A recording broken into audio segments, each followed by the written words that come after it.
Good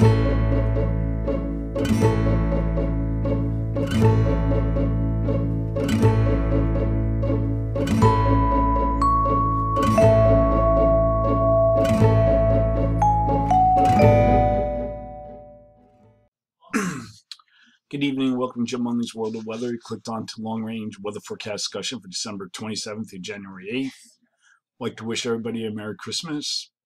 There's a change in the pattern coming for the across the nation, and I'm going to get to that in a little bit.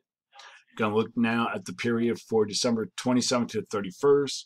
We start here with a ridge trough rig configuration, very strong negative height anomalies here in the west with a trough, and very high positive height anomalies here across the northeast and mid-Atlantic. That's where the greatest departures in temperatures during this forecast period will be. An active pattern is forecast this period with above normal precipitation expected from Texas to Ohio Valley. The heavy precipitation will lift into the Great Lakes and Northeast later in the period. We're going to look now at the period for December 30th through January 3rd. Here we're at the 30th, still have a ridge trough rig configuration. This is a GFS. But notice here that the heights are lower over the Eastern Pacific than in the previous period. So we're going to go to the 3rd. The patterns start, the models start indicating a trough here in the southwest. This is GFS ensembles, the Canadian, the European deterministics, European ensembles, and the Canadian also has a trough in the southwest. One thing to note that deterministics and the GFS ensemble means are trending towards lowering heights over the mid-Atlantic, and that's been a trend that's been observed in the last couple of days. So during this forecast period, I am forecasting below normal temperatures here, above normal temperatures across this region.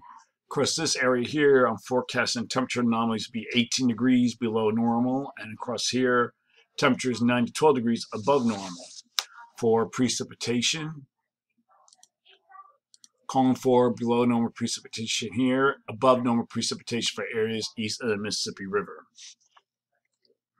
Now we're going to look at the period for January 4th to the 8th.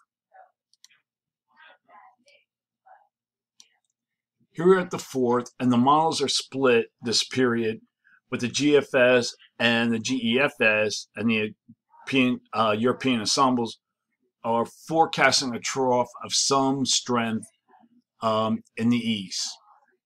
So here we are at the 4th, we go to the 8th. This is the GFS ensemble, see it's a little bit weaker. This is the European ensembles, weak. And then the Canadian, no trough at all. The Canadian has near to above normal heights, but kind of like a cyclonic flow across the eastern U.S. During this period, though, we're going to look at the AO index. It's positive, positive. Now look, it goes negative. Also to note, the PNA is positive. This pumps up the ridge over the western U.S. So that's why I'm going with this pattern. Now, one thing to note that the